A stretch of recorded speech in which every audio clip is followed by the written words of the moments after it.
Hi everyone, and welcome back to my channel. I'm so glad you're here with me today as we talk about one of the darkest and most controversial criminal cases in American history. If this is your first time here, be sure to subscribe and turn on your bell so you don't miss any more episodes. Today, we're taking a look at a case that shook the entire United States in the 1980s and still raises questions that no one has definitive answers to. I'm talking about a series of murders known as the Atlanta child murders. Imagine the period between September of the year 1979 and May of the year 1981. In those less than 2 years, 28 young people, mostly African American children and teenagers, officially disappeared and were murdered. Most of them were boys between the ages of 7 and 14. Their bodies were found in the woods, along rivers, and in abandoned places around Atlanta, Georgia. The case caused mass panic in the Black community, where parents were afraid to let their children go outside. All of America followed every step of the investigation. The media raced to theorize who was behind it all. Was it a single perpetrator? Or an organized group? What about racial motive? Eventually, a man named Wayne Williams was arrested and convicted, but even today, more than 40 years later, it's unclear if he was actually responsible for all the murders. Some of the victims' families still believe the truth has not been revealed. Get ready for grim details, a shocking twist, and lots of questions. Let's dive into the case that changed Atlanta forever. To truly understand why this case had such a huge impact and why it still raises questions today, we need to look at the social and racial background of Atlanta in the late 1970s.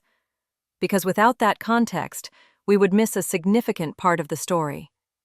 Atlanta in the 1970s was undergoing an interesting transformation.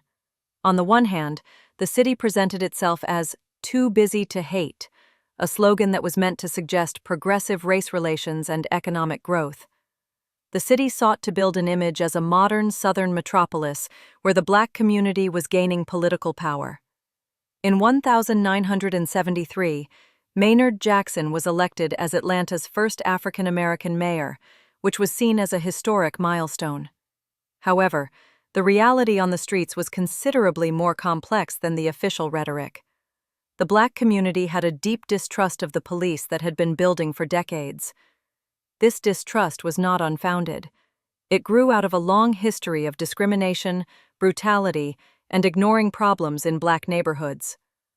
Many people in the community had personal experience with how police handled cases in their areas versus white neighborhoods. While in wealthier, predominantly white neighborhoods, police presence was seen as protection.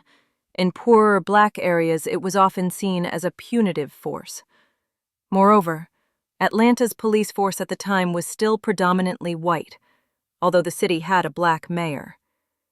Changes in the demographic makeup of the police force were slow, and many African American residents felt that their voices were not being heard.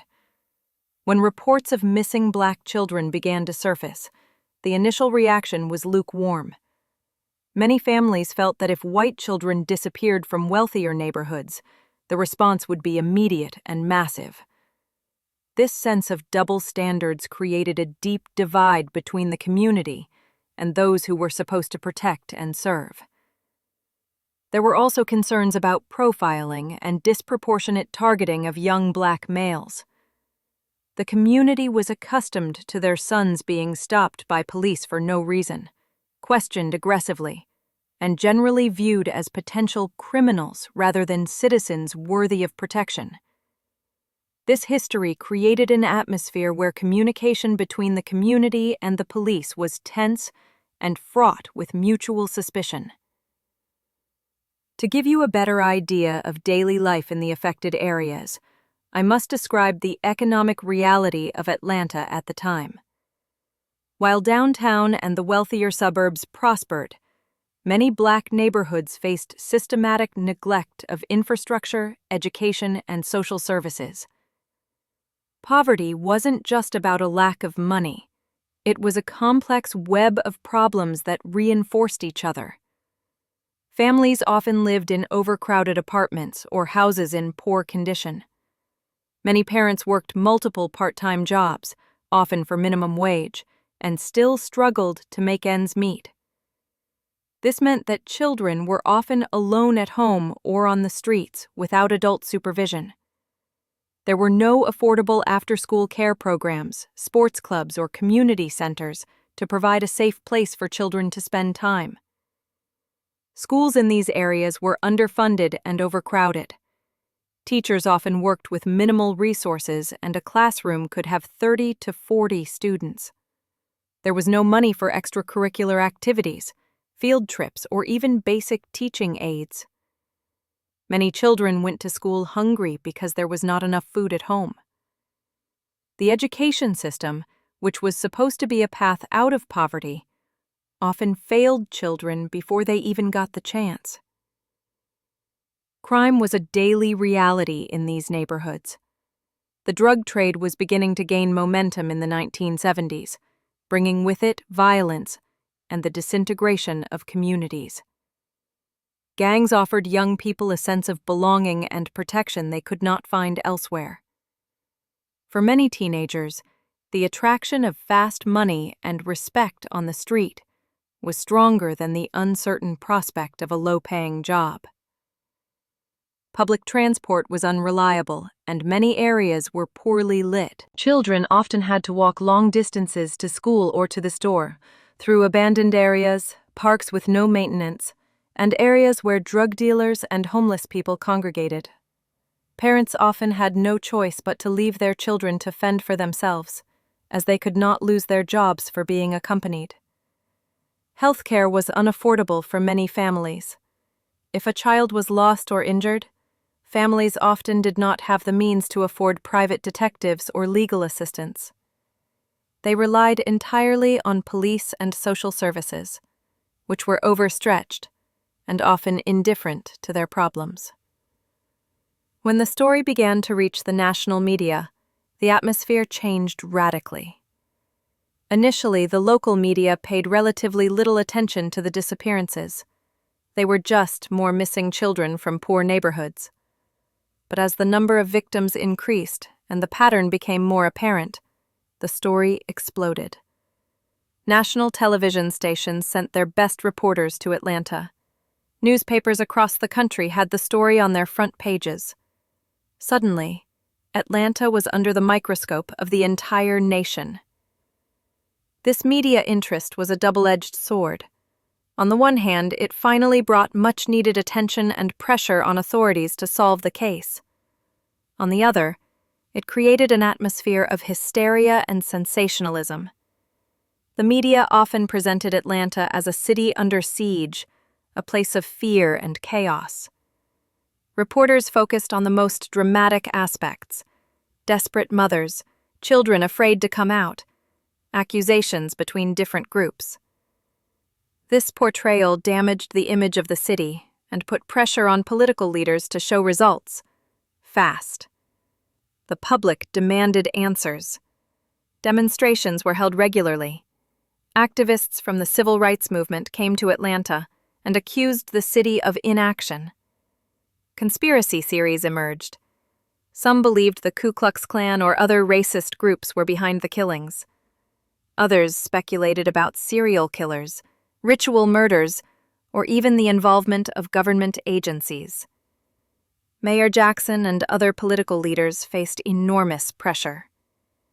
They had to balance the need to reassure the community while not creating more panic. Every press conference was closely monitored. Every statement was analyzed and criticized. Political careers hung in the balance. This pressure also had negative consequences for the investigation. There was a temptation to favor a quick arrest over a thorough investigation. Politicians needed to show the public that they were doing something. This created an environment where important clues could be overlooked, or where innocent people could be unfairly suspected just to show progress. The Black community felt exposed. Their pain and fear became a national pastime. Reporters invaded the privacy of families, wanting emotional interviews and dramatic footage. The poverty and social problems of their neighborhoods were presented to the entire nation, often in ways that reinforced negative stereotypes. But at the same time, an unprecedented solidarity was created. Celebrities such as James Baldwin, Muhammad Ali, and Frank Sinatra came to Atlanta to show their support and help raise money to reward information. This attention brought resources, but also brought even more spotlight to an already traumatized community. This social and racial context was the foundation upon which the entire case unfolded. Without understanding these deep social fissures, historical distrust, and economic realities, we cannot fully understand why this case still resonates today, and why so many questions remain unanswered. Now we come to the very beginning of this horrific series of events. I want to describe to you how it all began, because it was these first cases that set a pattern that was repeated for months and months afterwards. The case of the first victims. The whole story really begins in the summer of the year 1979. It was a sultry July, and Atlanta was gearing up for a normal summer. Kids were on vacation, families were trying to find ways to stay cool, and the streets were filled with young people taking advantage of their free time. Edward Hope Smith was 14 years old. He was a teenager who had his whole life ahead of him. Like many boys his age, he liked to spend time outdoors with his friends, knew his neighborhood, and moved about it without fear. He left home in late July and never returned. His family waited a day, 2 days, 3 days. They reported him missing, but the response was minimal. It was just another disappearance in an area where children sometimes went missing. Maybe he ran away. Maybe he was in trouble. Maybe he was wandering around. No one thought anything terrible was going on at the time. A few days later, in early August, Alfred James Evans disappeared. He was 13 years old, a child.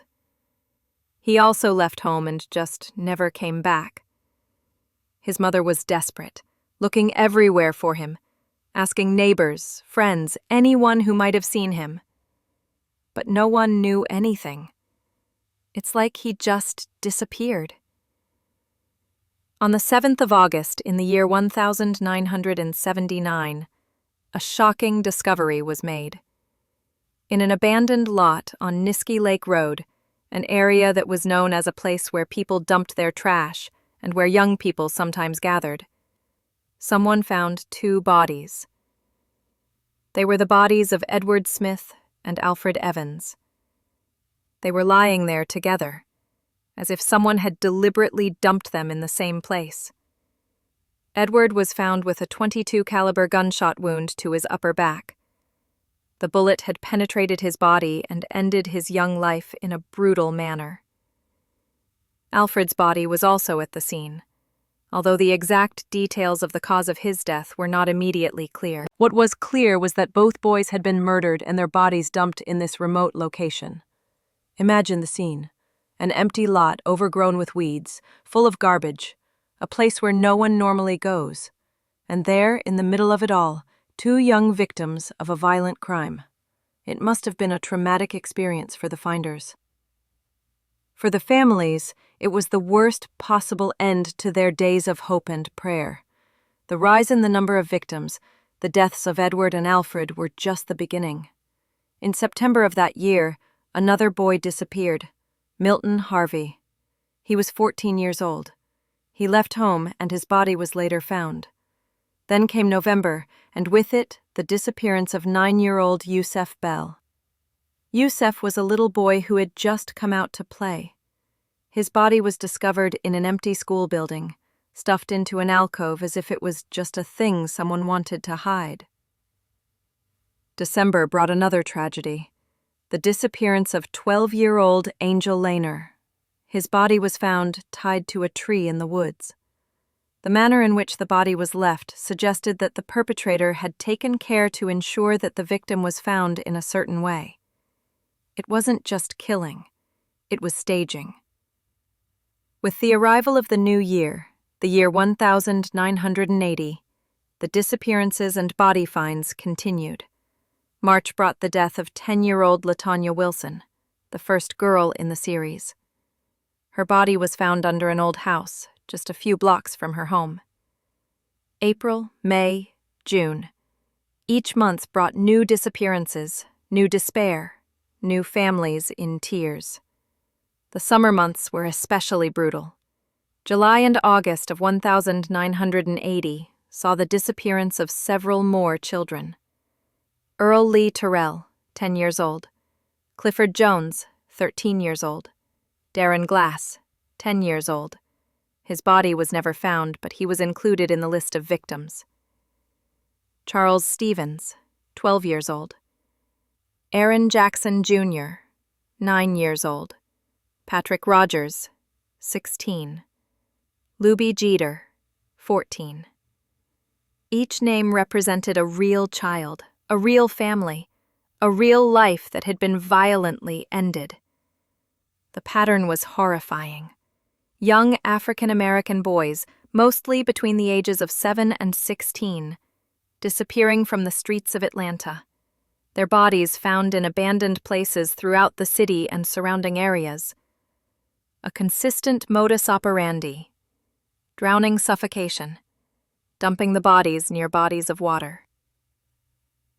As more victims began to come forward, forensic teams began to identify certain patterns in how these children were murdered and where their bodies were found. And it was these patterns that suggested that these were not random cases, but the work of one or more perpetrators following a specific plan. Most of the victims were killed by suffocation. This is a very personal way of killing. It requires physical contact with the victim. It requires time and effort. The perpetrator had to hold the victim long enough for her to stop struggling, to stop breathing. Some victims showed signs of asphyxia. Their lungs were full of water or their necks bore signs of strangulation. Suffocation does not leave as much physical evidence as other methods of killing, which may have been the perpetrator's intent. Many of the bodies were found near bodies of water or directly in the water. The Chattahoochee River, which runs through Atlanta, has become a horrifically familiar place. Several bodies have been pulled from this river where they floated for days or weeks. The water washes away the evidence: DNA, fibers, fingerprints. Water also speeds up the decomposition of the body, making it difficult to determine the exact time of death and method of killing. Other bodies have been found along smaller streams, ponds, or in wooded areas near water sources.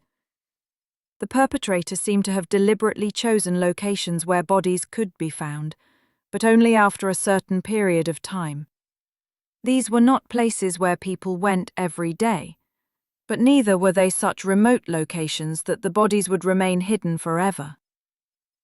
The way the bodies were disposed of also suggested a certain methodicalness. They weren't just dumped or left haphazardly. Some were partially hidden, under bushes, under old buildings, in dense undergrowth.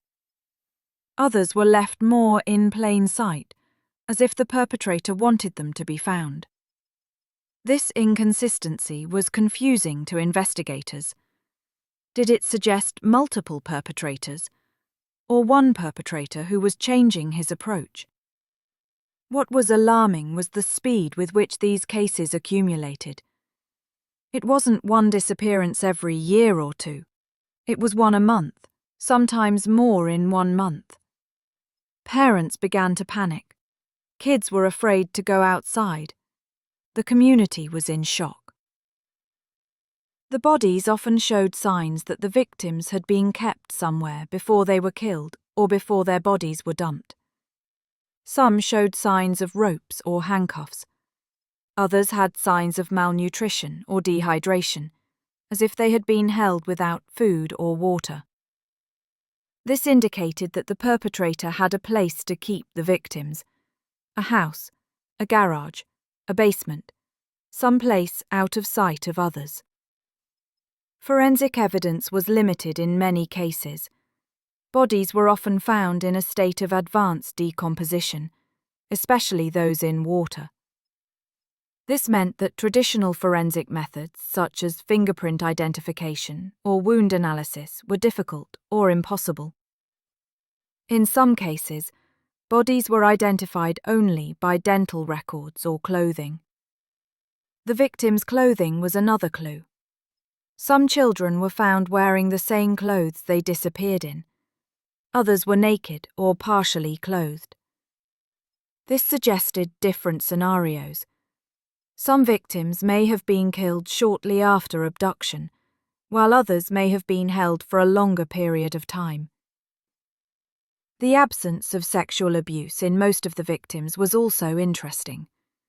It suggested that the motive was not sexual, at least not primarily. Each new find brought a new wave of horror. Families still searching for their lost children lived in constant fear that the next body found would be their child. And sadly, in many cases, their worst fears were confirmed. The phone call from the police, the request for identification, and then the terrible certainty. Yes, that's our son. That's our child. The community began to organize their own patrols. Parents took turns escorting their children to and from school. No one trusted the streets they used to know as safe. Atlanta had gone from a city to a place of fear, where every shadow could hide danger, and every stranger was a potential threat.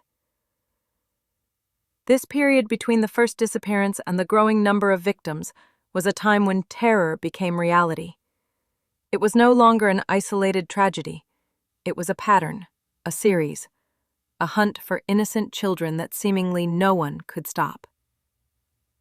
Now we look at how the investigation itself unfolded, and the challenges faced by the various police forces trying to catch the perpetrators.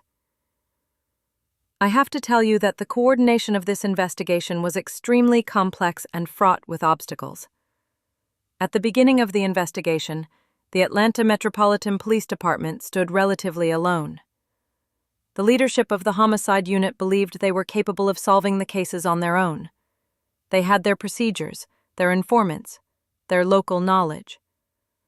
The problem was that the cases were piling up faster than they could process the information. Atlanta police were not used to a series of murders on this scale. Most detectives had experience with single homicides, domestic violence, gang crime. But a systematic series of child murders was something else entirely. It required specialized knowledge of serial killer psychology, of behavioral patterns, of offender profiling.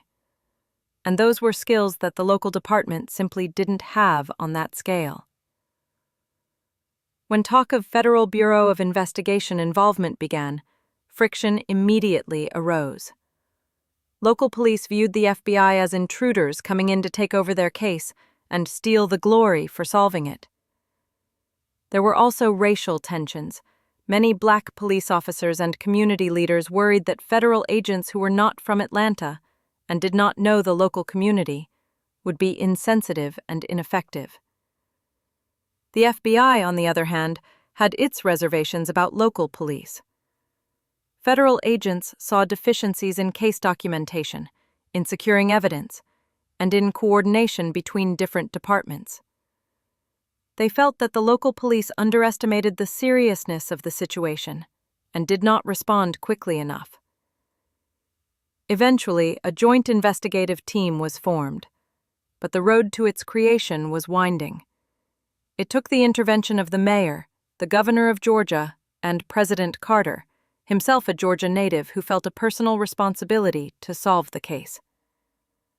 Carter approved federal funding for the investigation and sent a team of experienced FBI agents to Atlanta. This joint team was housed in a specially established operations center. Imagine a large room filled with folders with photographs of the victims, maps of Atlanta with the locations of the bodies marked, charts with timelines. The walls were covered with information, notes, theories. It was a constant bustle. Detectives coming and going, phones constantly ringing, typewriters clicking as reports were typed. But despite the physical connection of the teams, cultural and professional differences remained. FBI agents worked according to federal protocols, which were often more rigorous and bureaucratic than local police procedures. Local detectives, in turn, had better street knowledge, knew their informants, and understood community dynamics. Sometimes these two approaches conflicted. There were situations in which the FBI conducted its own side investigations that it did not inform the local police about.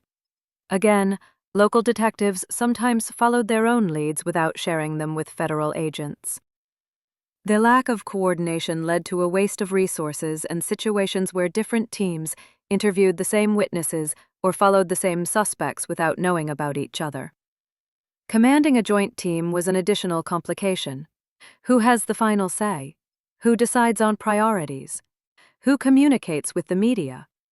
These questions created tension at the highest levels. The police commissioner wanted control of the case, while the head of the FBI operation had his own ideas about investigative strategy. I must emphasize how different forensic science was in the early 1980s from what we know today. There were no DNA databases. There were no computer systems for rapid analysis of samples. There were no advanced technologies that we take for granted today. Identifying victims was often a lengthy process. When a body was found in an advanced state of decomposition, forensic pathologists had to rely on basic methods: teeth, broken bones from the past, tattoos, scars. Photographing the victims was traumatic for both the investigators and later for the families who had to identify their children by clothing or personal items, because the body itself was often unrecognizable. Fiber analysis was considered a cutting-edge forensic technique at the time. Microscopic analysis could determine the type of fiber: cotton, polyester, wool, and sometimes its color and origin. But this analysis was time-consuming and required specialists. A single sample could take hours of microscopic examination, and the results weren't as definitive as DNA analysis. They could tell that a fiber was similar to or consistent with a particular source, but they couldn't provide an absolute match. Fingerprinting was the gold standard of identification, but required that the prints be legible and preserved. On bodies that had been in water or exposed to the weather, prints were often destroyed. In addition, fingerprint databases were limited. They primarily contained records of people who had been previously arrested. Innocent victims often did not have their prints recorded anywhere, making identification difficult. Toxicological analysis could reveal the presence of drugs or poisons in the body, but required relatively fresh tissue or body fluid samples. For bodies found weeks after death, these samples were often degraded or contaminated. Laboratory tests took weeks, sometimes months, to come back with results. Forensic entomology, the study of insects on bodies to determine the time of death, was a relatively new discipline, and there weren't many experts in Atlanta who could apply it. Investigators often had to consult with university professors or bring in specialists from other states. Photographic documentation of the sites of the finds was limited by the quality of cameras and film at the time. Photographs were often grainy, with poor lighting, and captured only a limited viewpoint. There were no digital cameras that would allow an immediate assessment of the quality of an image and the taking of another if the first one failed. Securing the crime scene was another challenge. Many of the bodies were found in public places where evidence may have already been contaminated before the police arrived. The people who found the bodies had often moved or touched them. Animals may have disturbed the body or torn clothing. The rain could have washed away footprints. Blood analysis was limited to the basic blood groups: AB, O, and Rh factor. This may have ruled out some suspects, but could not provide a positive identification. If a suspect had the same blood type as a trace found at the crime scene, it was considered weak evidence because millions of people share the same blood type. Ballistics was useful in cases where firearms were used, but most victims were killed by asphyxiation, so the technique had limited application. In the few cases where guns were used, experts could determine the caliber and sometimes the type of weapon. But without the weapon itself to compare, this information was of little use. The scope of the investigation was staggering. The investigation team interviewed anyone who might have any information. They started with family members of the victims: fathers, stepfathers, uncles, older brothers. Statistics show that most child murders are committed by someone the child knows, so it was a logical starting point. Then came neighbors, teachers, coaches, youth group leaders, pastors, anyone who had regular contact with children. Each of these interviews had to be documented, verified, checked. Detectives had to ask sensitive questions. Where were you at the time of the disappearance? Do you have an alibi? Can you prove where you were? Registered sex offenders in and around Atlanta were, of course, a priority. Each one was visited, questioned, their alibis checked. Some were asked to volunteer blood or hair samples. Others refused to cooperate, and investigators had to obtain court orders. Homeless people and people living on the streets were also questioned. Many of them resided in the areas where the bodies were found. They may have seen something suspicious. They may have noticed a vehicle or a person who had been in the area repeatedly. But interviewing homeless people was complicated. Some had mental health issues. Others had alcohol or drug problems, making it difficult to get reliable information. Taxi drivers, bus drivers, gas station workers, anyone who worked at night or in the early morning hours when victims might be transported. Investigators asked if they had seen children alone late at night, if they had noticed anything unusual. Tips from the public came in huge numbers. A special phone line was set up where people could report information anonymously. Dozens, sometimes hundreds of calls came in every day. Every tip had to be recorded, evaluated, and verified. Many tips were well-intentioned but unhelpful. I saw a suspicious man in the park. My neighbor is acting strange. I heard screaming in the night. Each of these tips required follow-up investigation. The detective had to visit the scene, question the witness in more detail, verify the information. Other tips were based on prejudice or personal disputes. People blamed their ex-partners, neighbors with whom they had a conflict, or people who looked suspicious. Investigators had to filter these motivated accusations from truly relevant information. Then there were tips from psychics and mediums who claimed to have psychic visions of the perpetrators or the locations where the bodies were hidden. The police were in a quandary. Ignoring these tips could mean overlooking important information, but following them consumed precious resources. In the end, it was decided that tips from psychics would only be followed up if they contained specific, verifiable information. A system was created to catalog all this information. File cabinets were filled with cards containing names of suspects, witnesses, tips. Each card contained basic information and links to other documentation. This was before the computer age, so all the searching and cross-referencing had to be done by hand. Some detectives worked 16 to 18 hours a day. Teams rotated, but there were never enough people to cover all the collateral investigations. Burnout was common. Detectives saw photos of dead children every day, talked to desperate families, and faced pressure from the media and the public. The psychological strain was enormous. Coordination between different jurisdictions was another challenge. Some bodies were found in Atlanta itself, others in surrounding counties. Each county had its own sheriff, its own department, its own procedures.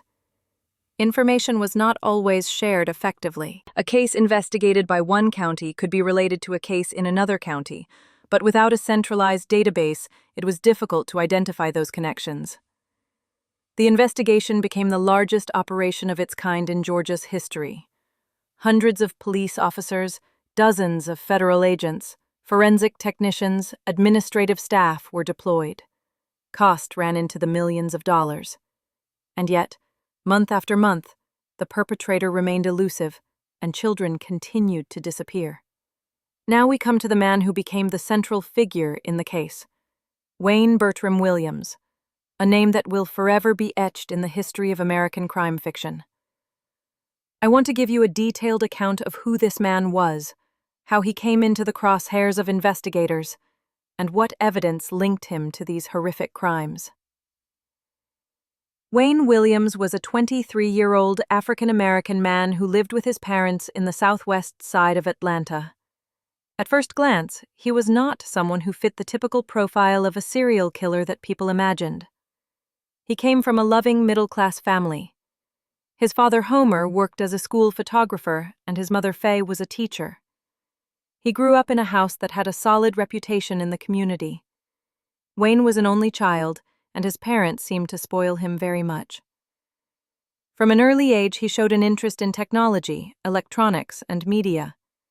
He was intelligent, had an above-average IQ, and was interested in radio and television production. As a teenager, he built his own radio station in his parents' basement and broadcast local news and music. Neighbors remembered him walking around the neighborhood with a recording device and introducing himself as a reporter. When he was 23, he tried to make it in the music industry. He presented himself as a talent scout and music producer. He handed out business cards, claimed to have contacts at record companies, and promised to help young people with their careers. He drove around town in his white van, which was equipped with photographic and recording equipment. He had ambitions, dreams of fame and success, but the reality was that most of his projects went nowhere. He was known to like to present himself as someone more important than he really was. He would tell people that he was working on big projects, that he had meetings with big names in the music industry. In reality, he still lived with his parents, had no stable income, and his music career was more fantasy than reality. The breakthrough in the investigation came in the early hours of May 22, 1981. By that time, police had already stepped up patrols around bridges and waterways because the pattern of body finds suggested that the perpetrator was dumping them in the water. Several police teams patrolled strategic locations throughout Atlanta. That night, the patrol was stationed at the James Jackson Parkway Bridge, which spans the Chattahoochee River. There were 3 FBI recruits and several members of a special team. They waited in the dark, listening for any sound. Around 2 a.m., they heard a distinct slap on the water, as if something heavy had fallen off the bridge into the river below them. They reacted immediately. They turned on their lights, ran out onto the bridge, and saw a white van slowly driving away. They stopped the vehicle and found Wayne Williams behind the wheel. He was nervous, sweaty, and looked scared. When they asked him what he was doing there at this hour, his answers were vague and contradictory. First, he said he was on his way to make a demo recording for an aspiring singer named Cheryl Johnson, who was supposed to live at an address in Cobb County. He gave a phone number, but when investigators later verified the number, they found it didn't exist. The address he gave was a vacant lot. No Cheryl Johnson was ever found. They couldn't arrest him at that point. They had no proof he had committed a crime. They heard a splash, but didn't see what he threw in the water. They couldn't prove it was a body. They had to let him go. But from that moment on, he became the prime suspect. They started following him 24 hours a day. Over the next few days, the body of 27-year-old Nathaniel Cater was found in the river. Then the body of 29-year-old Jimmy Ray Payne. Both were young African-American men. Both were found dead in the river under the bridge where Williams was stopped. Both died of asphyxiation, as did many of the younger victims. Williams was formally arrested on June 21, 1981. The charge was for the murder of Nathaniel Cater and Jimmy Ray Payne, 2 grown men, not children. This was a strategic decision by prosecutors. They believed that they had the strongest evidence in those 2 cases, and that if they convicted him of those murders, they would be able to link his methods to the child murders. The forensic evidence against Williams was largely based on fiber and hair analysis. After his arrest, investigators obtained a warrant to search his home and vehicle. What they found became the basis of the indictment. German Shepherd dogs were found in Williams' home. The family had a dog named Sheba. Investigators took hair samples from the dog. They also took samples of carpeting from the house, upholstery from Williams' car, fibers from his clothing, from sleeping bags, blankets, basically anything textile that might have come in contact with the victims. The FBI's forensic laboratory conducted microscopic analysis of these samples and compared them to fibers found on the victims' bodies. The results, according to the prosecution, were stunning. Fibers found on at least 19 victims were consistent or similar to fibers found in Williams' environment. Purple polyester fibers were found on some of the victims that matched the carpet in Williams' bedroom. This carpet was manufactured by Wellman and had a specific texture and color. The defense later argued that thousands of Atlanta homes may have had similar carpet, but the prosecution argued that the combination of different types of fibers was statistically very rare. Other victims had yellow-green trilobal fibers, fibers with a specific triangular cross-section on their clothing or bodies. These fibers matched the carpet in Williams' car. The manufacturer of these fibers has confirmed that this particular type was only sold in limited quantities and used primarily in the automotive industry in certain years. The dog hair found on the victims was compared to that of Sheba. Forensic expert Harold Dedman of the FBI laboratory testified that the hair was microscopically similar to the hair of Williams' dog. The analysis included an examination of the hair's diameter, pigment distribution, marrow structure, and other microscopic characteristics. Hair was also found on some of the victims that was identified as human and that matched Williams' own hair. Again, these matches were not absolute. There was no DNA analysis of hair in the 1980s, so microscopic analysis could only say that the hair was similar to or consistent with, not that it was identical. The prosecution presented a complex matrix of these matches. They argued that the likelihood that all these different fibers from different sources would accidentally appear on so many different victims was astronomically low. They had charts and graphs showing which victims had which fibers, and how all these lines led back to Williams' house and car. One of the most important witnesses was Larry Peterson, an FBI fiber expert. He spent months analyzing hundreds of samples. His testimony lasted several days and was very technical. He explained to the jury how fibers are made, what the different types of polyesters are, how they are identified under a microscope. He showed enlarged photographs of the fibers, showing their texture, their color, their characteristics. The defense questioned the reliability of this analysis. They pointed out that microscopic analysis of fibers is not as accurate as a fingerprint. They argued that similar fibers could have come from many different sources. They brought in their own experts who testified that the FBI's conclusions were too categorical and that the statistical probabilities presented by the prosecution were misleading. There was also a problem with the chain of custody of the evidence. Some fibers were removed from the bodies months or years before Williams' arrest. They were stored in different conditions, handled by multiple people. The defense argued that there may have been contamination or mix-ups. Other forensic evidence concerned fibers found on Williams' clothing and in his car. When his car was searched shortly after his arrest, hair and fibers were found that were identified as coming from some of the victims. This was a two-way street, not just fibers from his environment on the victims, but also traces from the victims in his environment. Specifically, hair was found in the back seat of his van that was microscopically similar to hair from several of the victims. A fiber from one of the victims' clothing was also found caught in a crevice in the back of the vehicle. This indicated that the victims were indeed in his car. The trial of Wayne Williams began in December of the year 1981 and lasted almost 2 months. It was one of the most watched trials of the time. The courtroom was packed every day. Family members of the victims, journalists, onlookers, activists. The prosecution built its case on several pillars.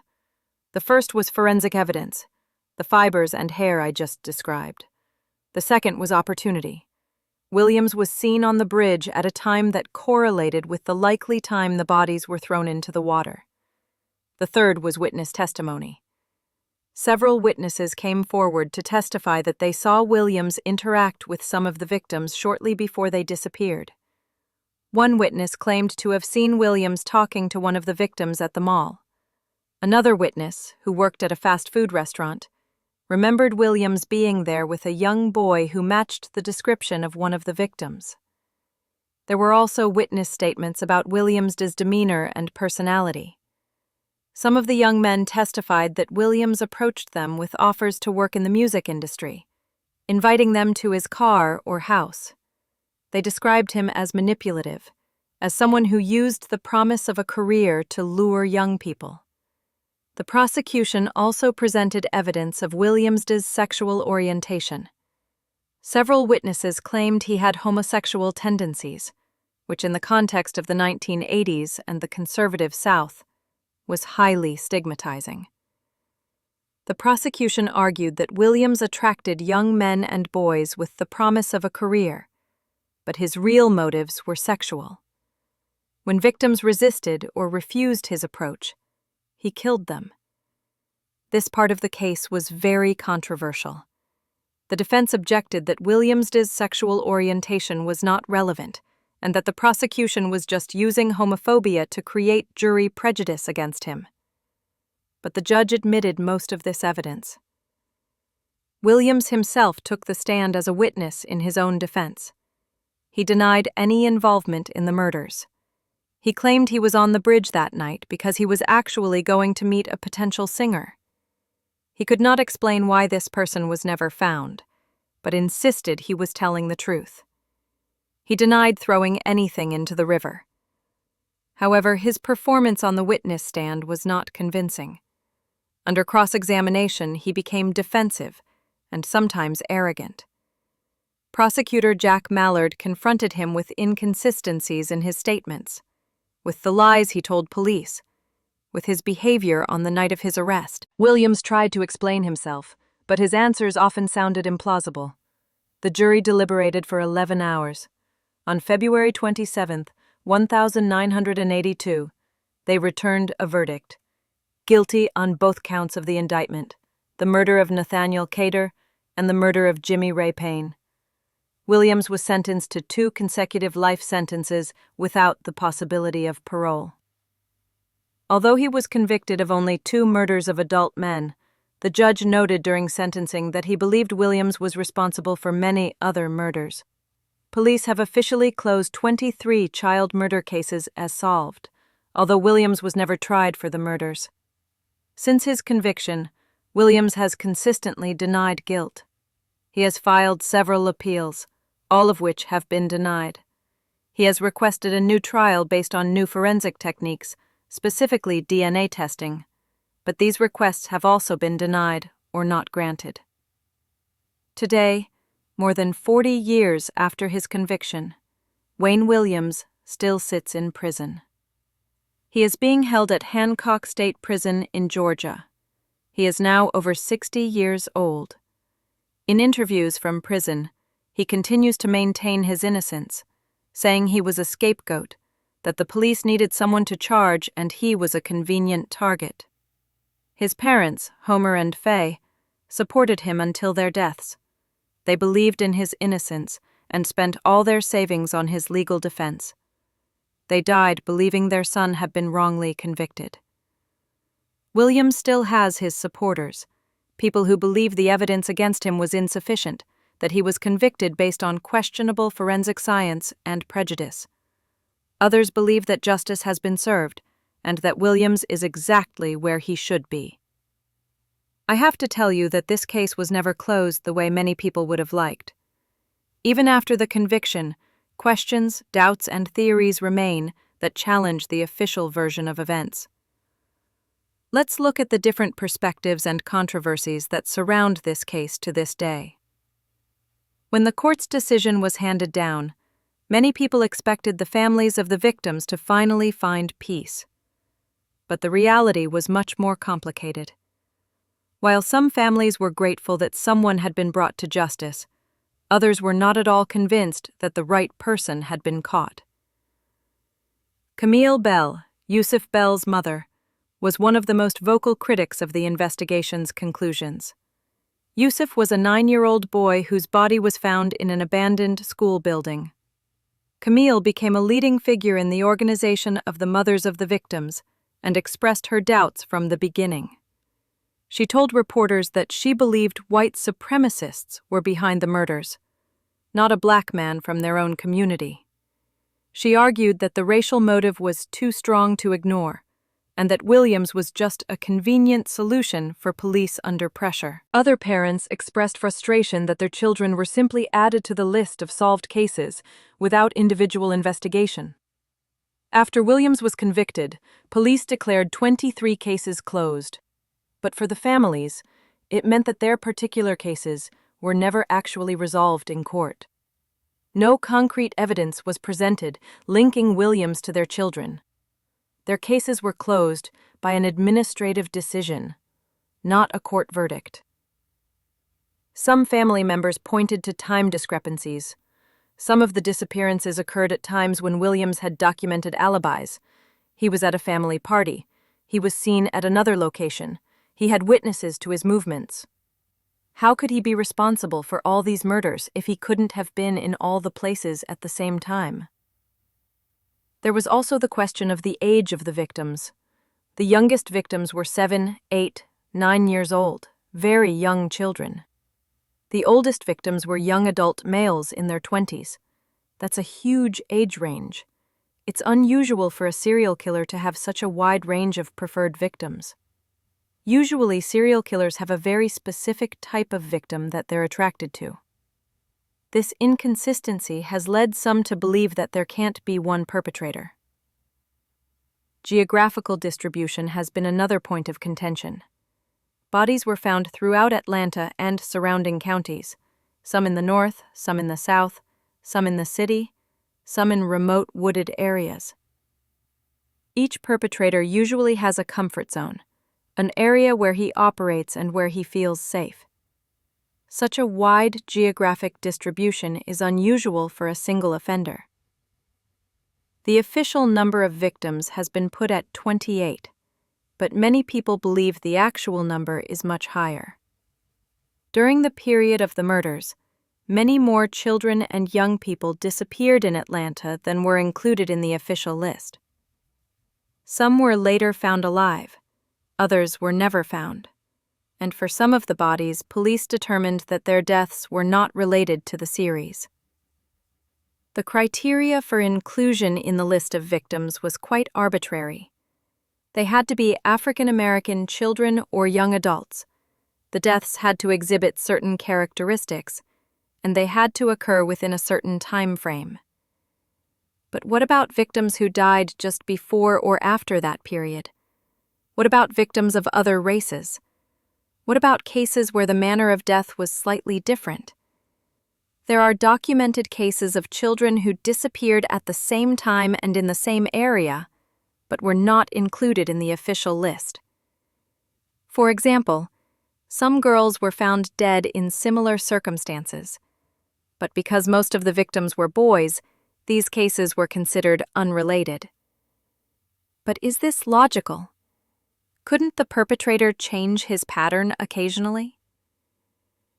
The multiple perpetrator theory has gained momentum mainly because of the different methods of killing. While most victims were killed by asphyxiation, some showed signs of physical violence, others had gunshot wounds, and still others died under circumstances that suggested a different approach. Serial killers usually have a distinctive way of killing. It is part of their ritual, their signature. So much variation in methods could suggest different perpetrators. Some families and activists believe an organized group was behind the killings. This theory suggests that it may have been a racist organization, perhaps linked to extremist groups that systematically targeted black children. The motive would have been racial hatred and an attempt to instill fear in the black community. This theory explains why the killings were so systematic and why they continued for so long without the perpetrator being caught. Others speculate about the possibility of multiple independent perpetrators operating simultaneously. Atlanta at the time had a high crime rate. It is possible that some of the murders were committed by different people for different reasons, but because of media attention and panic, they were all combined into one case. Maybe some of the murders were the work of pedophiles, others of gang attacks, others of random acts of violence. but they were all lumped together because they fit into a pattern that the media created. One of the most controversial theories concerns ritual murders. During the investigation, there were reports of strange symbols found near some of the bodies, of the way the bodies were arranged, of the timing of some of the findings correlating with certain dates or lunar phases. Some people began to believe that the murders were part of some occult ritual. This theory was fed by the fact that some of the bodies showed unusual features. There were reports of small cuts that did not lead to death, but may have been part of a ritual.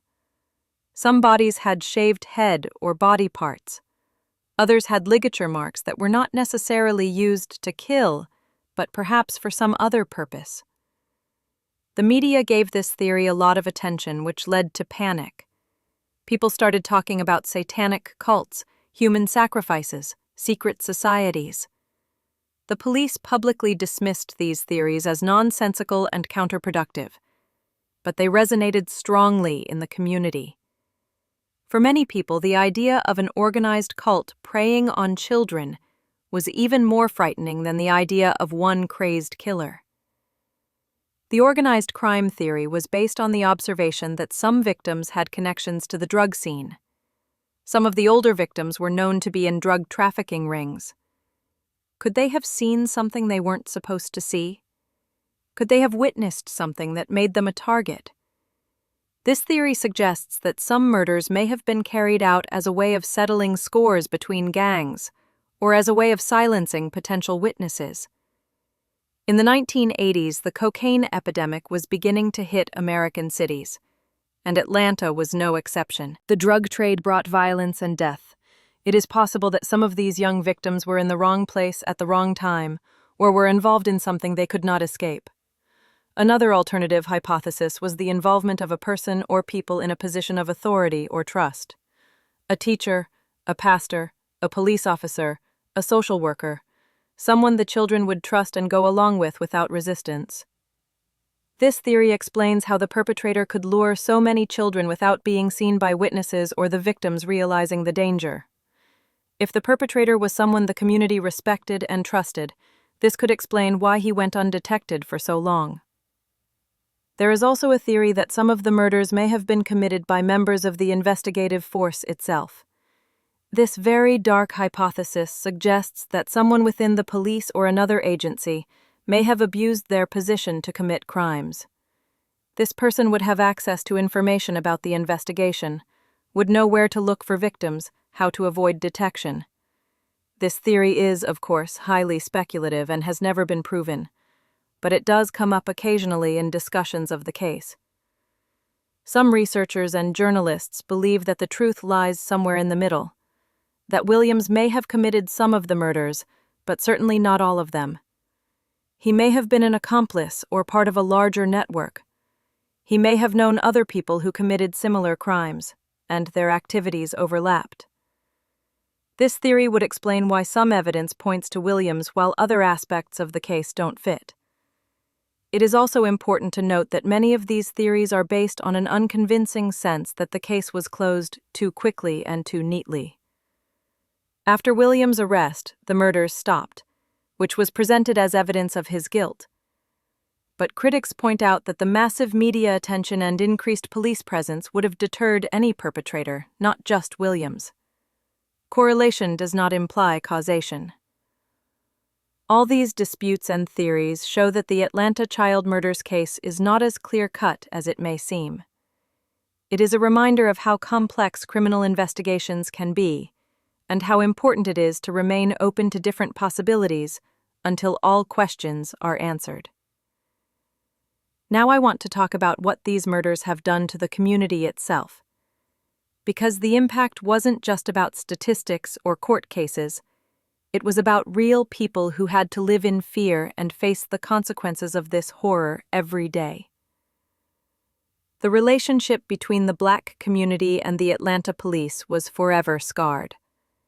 Many people felt that if the victims had been white kids from affluent neighborhoods, the response would have been immediate and much more aggressive.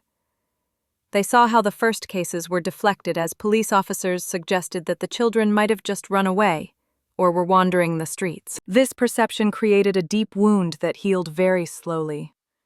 Parents began to perceive the police not as protectors but as someone who had failed in the most fundamental duty, to protect their children. When they called the station to report a missing child, they felt their concerns were not taken seriously. They had to organize searches themselves, put up posters themselves, go through dangerous areas themselves, and look for their children. The police often came only after it was too late. This mistrust was also reflected in people stopping cooperating with the investigation. Some witnesses refused to talk to the police because they feared that their information would not be used properly, or that they themselves would be put in danger. There was a belief in the community that the police were unable to protect them, so why would they risk their own safety by helping? Fear among parents was pervasive and paralyzing.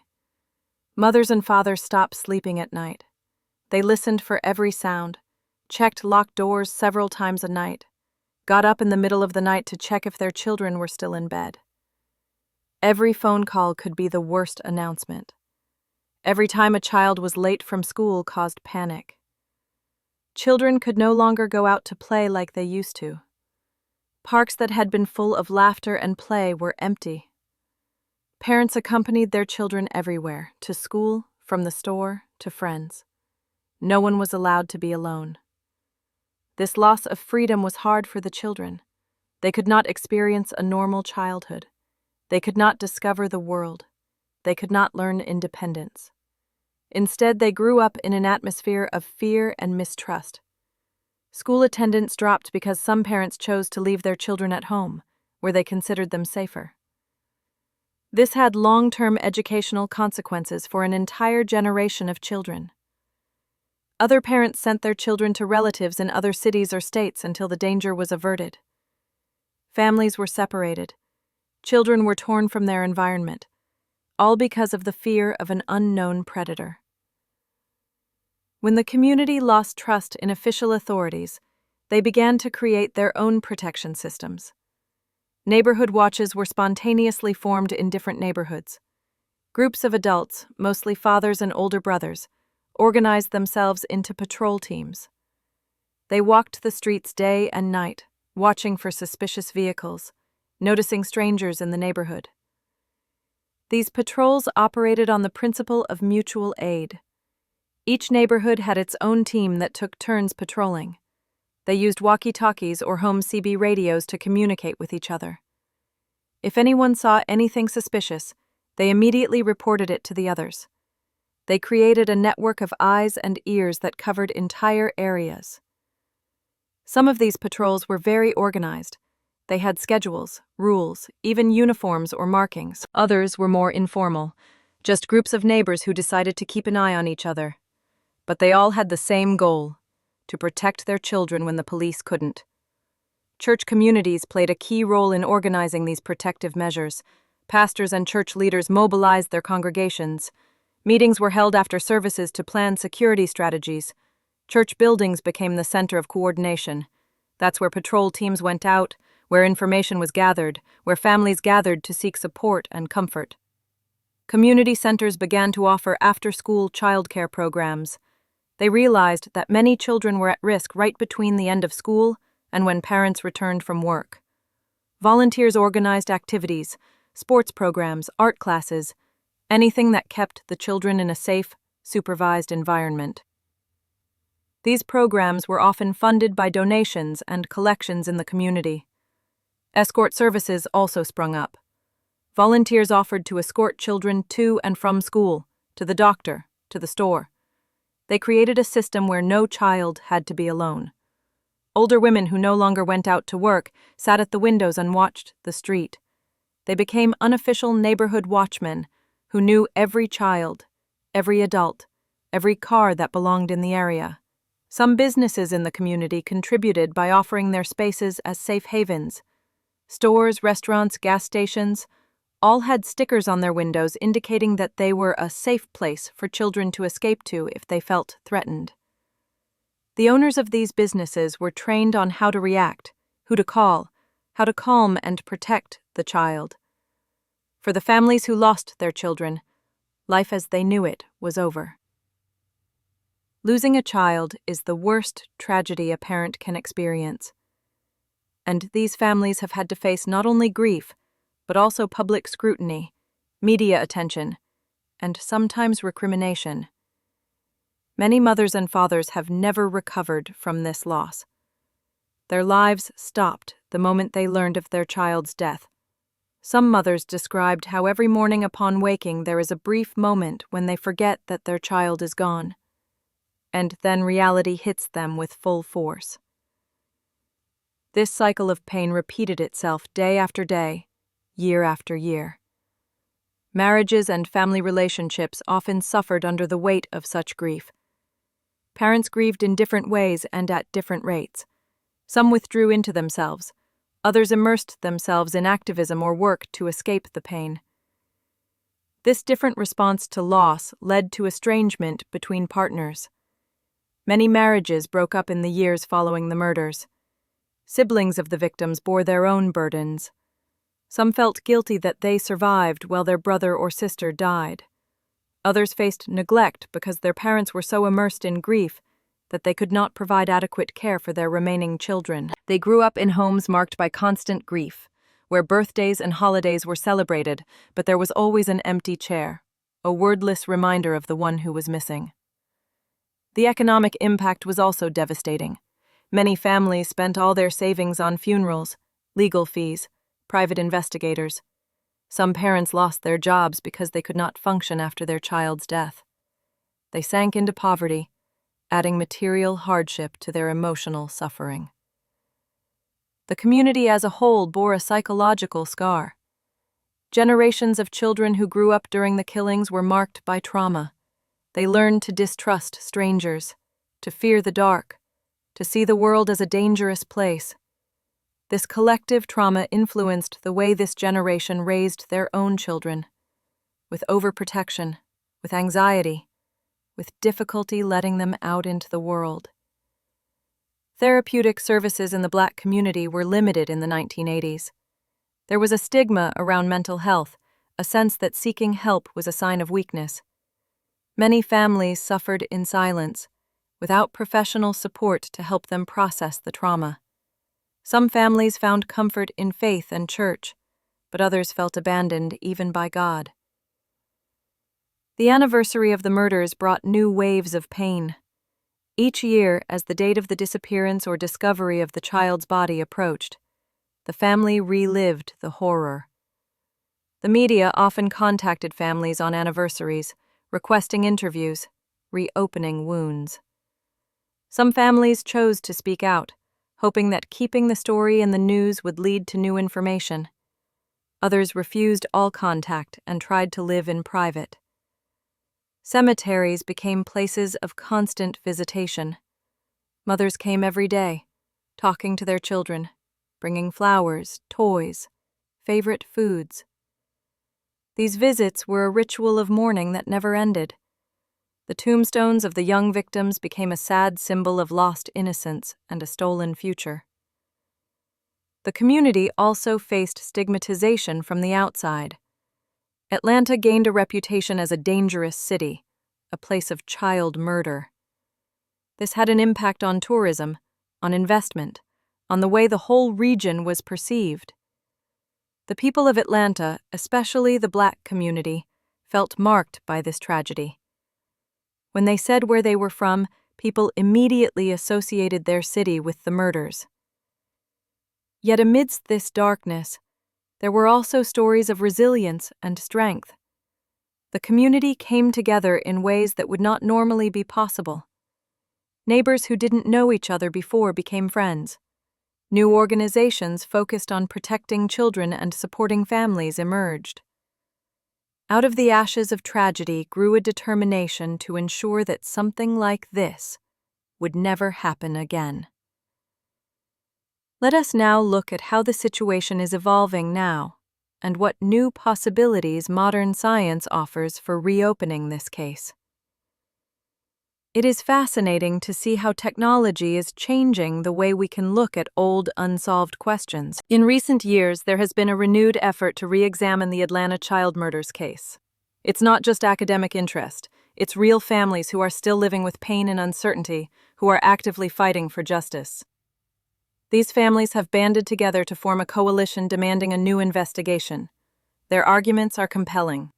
They point out that many cases have been closed without thorough individual investigations.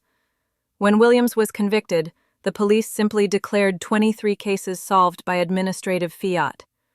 But these families want to see concrete evidence linking Williams to their specific children.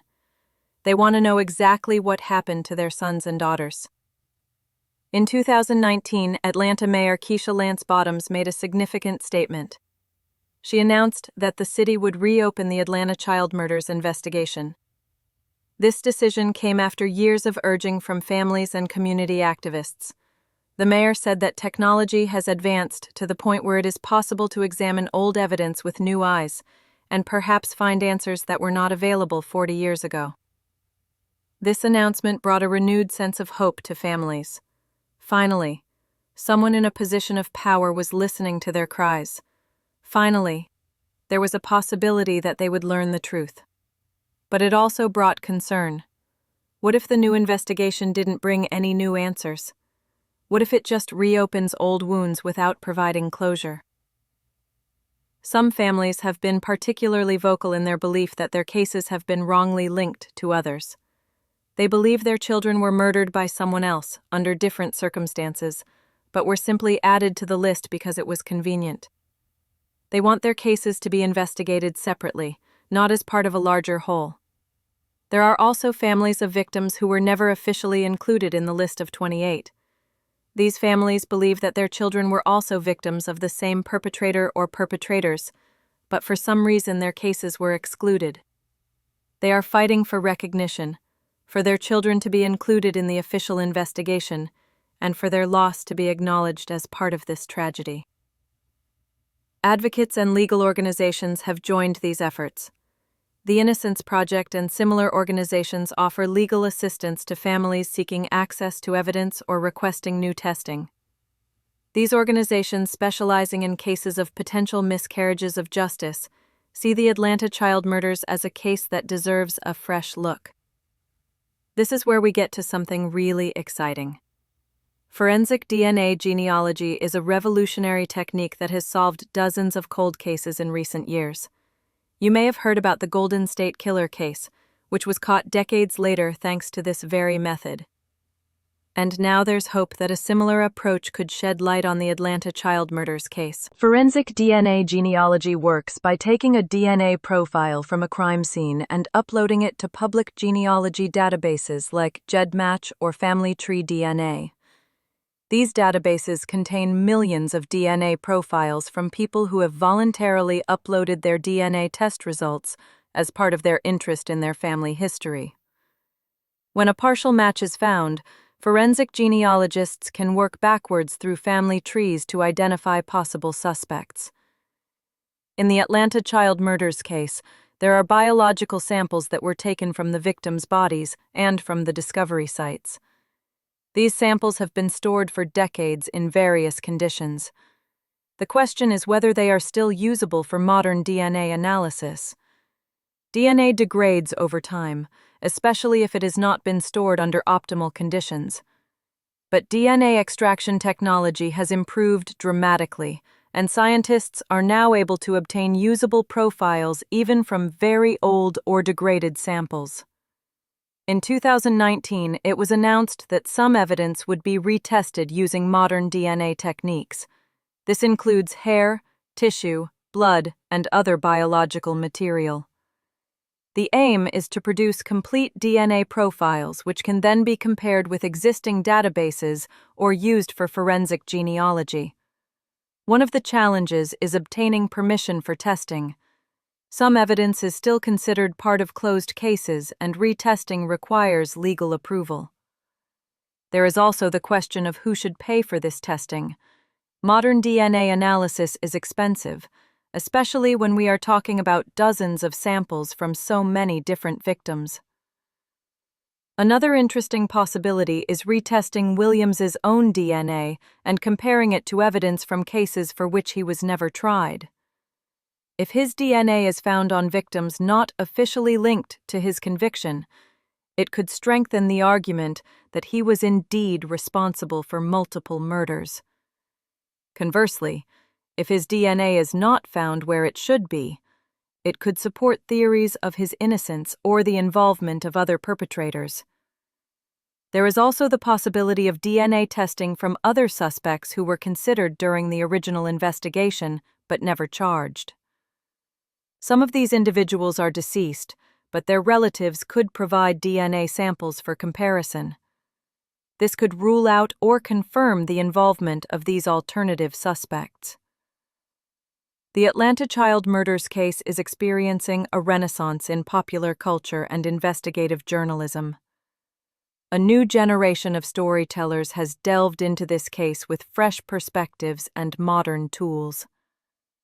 In the year 2020, a documentary series was released on HBO called Atlanta's Missing and Murdered: The Lost Children. This 5-part series, which was produced, including a director and producer, provided an in-depth look at the cases. What was unique about this documentary was that it not only recapped known events, but also featured new interviews with surviving family members, former investigators, and people who had information that had never been shared publicly before. The documentary filmmakers gained access to archival material that was previously not widely available: police reports, photographs of the discovery sites, transcripts of interviews. This material gave viewers an unprecedented insight into the investigation. The series also highlighted inconsistencies and unresolved issues that remain to this day. Podcasts became another powerful medium for exploring the case. Several investigative podcasts have devoted entire series of episodes to Atlanta child murders. The podcast format allows for a deep dive into details that would not be possible in a television format. Listeners can spend hours listening to interviews, analyzing evidence, and discussing theories. One such podcast brought in actual investigators who began talking to people who lived in Atlanta during the murders. They discovered witnesses who had never been interviewed by police or whose testimony was not considered important at the time of the original investigation. This new information, though often anecdotal, adds additional layers to the understanding of what was happening in the community during that time. Investigative journalists from major newspapers like the Atlanta Journal-Constitution never really stopped following the case. But in recent years, they have stepped up their efforts. They're using modern data journalism tools to analyze patterns, timelines, and connections between cases.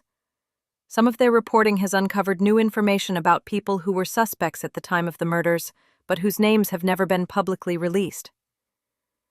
Social media also plays a role in keeping the case in the public eye.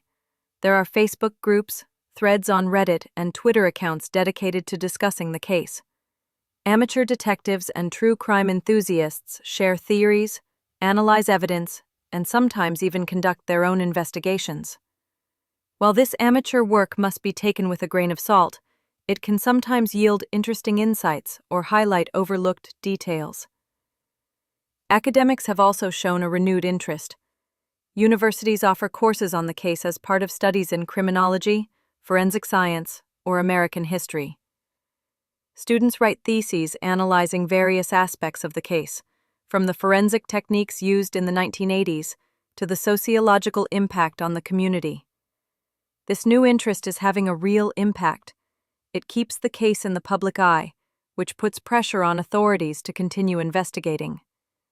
It brings in a new generation of people who are interested in justice for victims. And sometimes, just sometimes, this type of attention leads to a breakthrough. Someone sees a documentary and remembers something important. Someone listens to a podcast and decides to talk about what they saw 40 years ago. There is also an economic aspect to this interest. The production of documentaries, podcasts, and books generates income. Some victims' families criticize what they see as the monetization of their children's tragedy. Others see these projects as important for keeping their children's memories alive and for continuing the pressure to solve the cases. It's a complicated balance between the public interest, commercial interests, and the needs of families. Importantly, all this attention keeps the conversation alive, And as long as the case is being talked about, as long as people are asking questions, there is hope that one day the answers families have been seeking for more than 4 decades will be found. As I look at this case, one of the most important lessons I see is the absolute necessity of mutual trust and cooperation between citizens and those who are supposed to protect public safety. We must realize that effective crime prevention is not possible when there is a gulf of misunderstanding and suspicion between the two parties. The police cannot be everywhere. It cannot see everything. It needs the eyes and ears of the community to function effectively. When people in the neighborhood see something suspicious, when they notice patterns or unusual behavior, that information is invaluable. But people will only be willing to share this information if they believe they will be heard, that their concerns will be taken seriously, and that their cooperation will actually lead to action. On the other hand, police must be sensitive to the concerns of the community they serve. They must understand the cultural context, the history, the dynamics of relationships in different neighborhoods. A police officer who just arrives, deals with the incident and leaves, will never build the trust he needs to work effectively. He must be present, visible, accessible. He must know people's names, understand their daily concerns, be part of the community, not just an outside force that only intervenes in crises. Community policing is a concept that developed in part as a response to cases like the Atlanta child murders. It is a philosophy that emphasizes relationship building, prevention work, and partnerships between police and citizens. When there are regular community meetings, when police officers walk neighborhoods and talk to people, when there are programs that connect young people with positive role models in uniform, all of this creates a foundation for collaboration when a crisis hits. We also need to talk about transparency. When a community feels that information is being withheld or that investigations are being conducted behind closed doors without any communication, frustration and distrust grows. Of course, certain details of the investigation must remain confidential so that the integrity of the case is not compromised. But there is a way to communicate with the public, to provide updates, to explain the process without compromising the evidence. This balance is crucial. Another aspect that is important is the involvement of different parts of the community in security initiatives.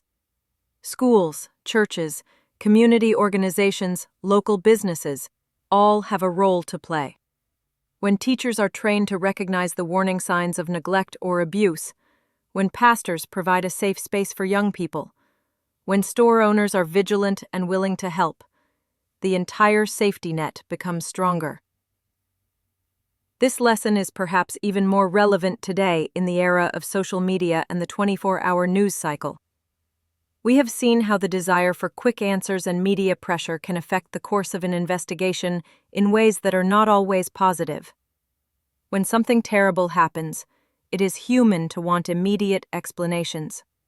We want to know who, why, how, and we want to know now. But the reality is that thorough investigations take time. Evidence must be carefully collected, analyzed, verified. Witnesses must be interviewed, their statements checked. Theories must be tested against the facts. All of this is a slow, methodical process that cannot be rushed through without risk of error. The media plays an important role in informing the public and keeping the spotlight on important cases. But when news coverage becomes sensationalist, when it focuses more on dramatic details than facts, when it presents speculation as truth, it can be damaging. It can lead to panic. It can stigmatize whole communities. It can create an atmosphere where fair trials are impossible. We have seen cases where innocent people have been publicly identified as suspects, their names published, their lives destroyed, and later found to have had nothing to do with the crime. But the damage to their reputations was permanent. In the age of social media, where anyone can be instantly branded a suspect based on minimal information, this danger is even greater. We must learn to live with uncertainty. We have to be willing to accept that sometimes we don't have all the answers right away.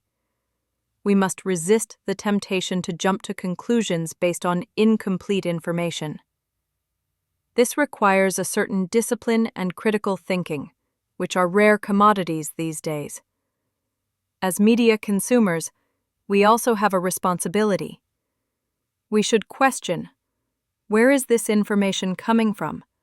Is it verified fact or speculation? What is the source? Does this person have a reason to present things in a certain way?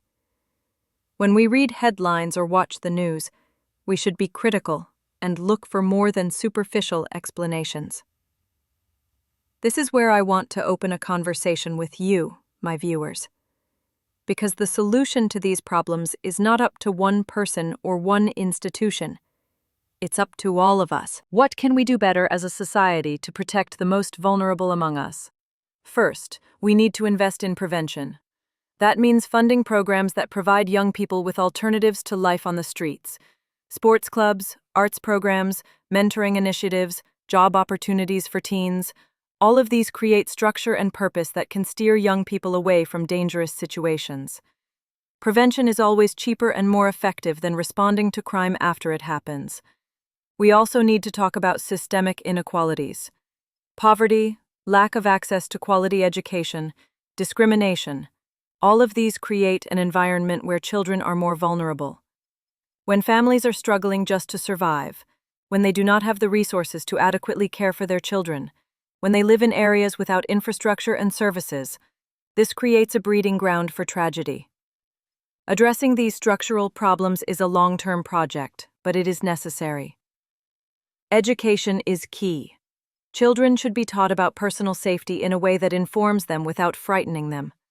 They should know that it is okay to say no to an adult who asks them to do something uncomfortable. They should know the difference between healthy and unhealthy relationships. They should know who to trust and how to seek help. Parents and caregivers need support.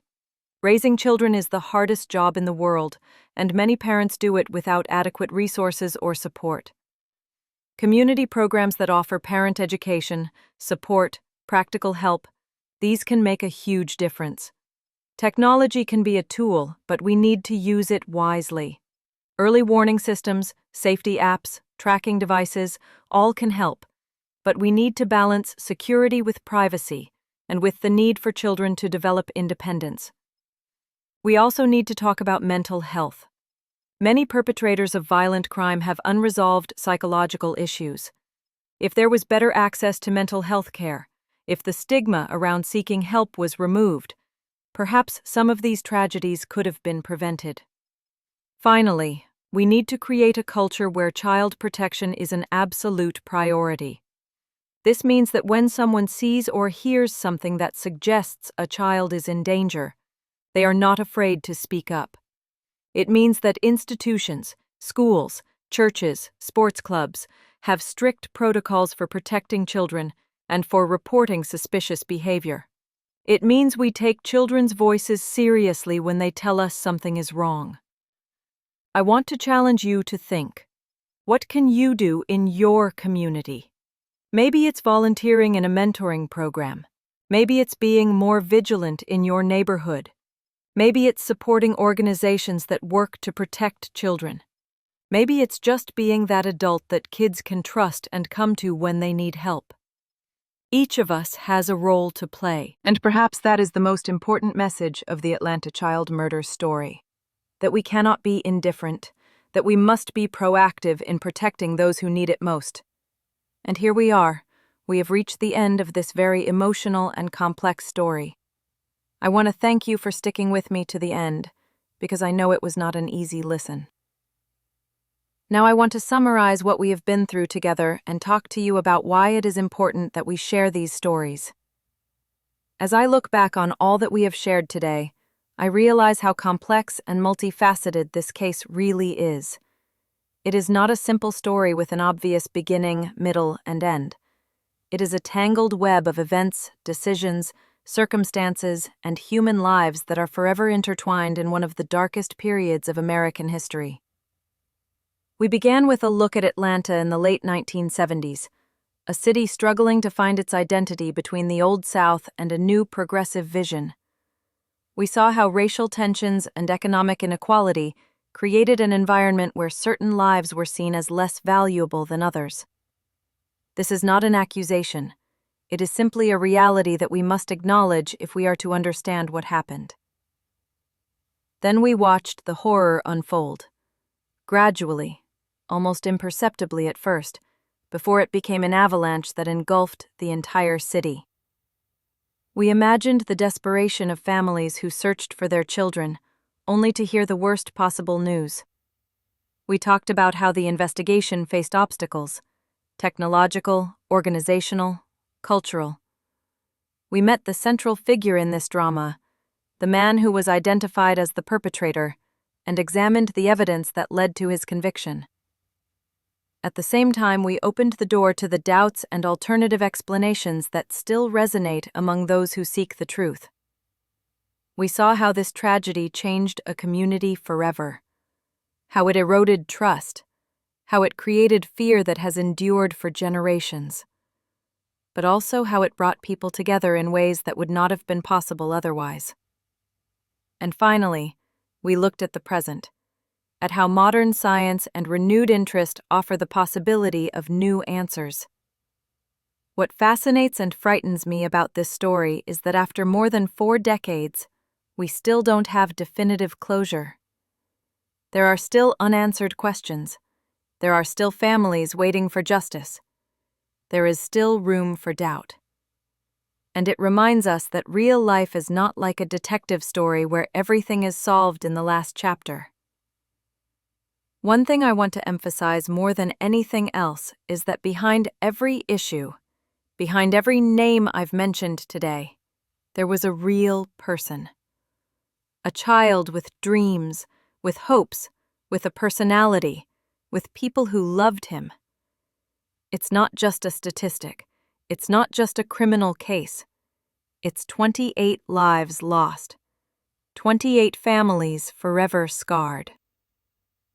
When we talk about such cases, we must be very careful not to lose sight of the humanity of the victims. It is easy to be drawn into the details of the crime, into the forensic evidence, into the legal disputes.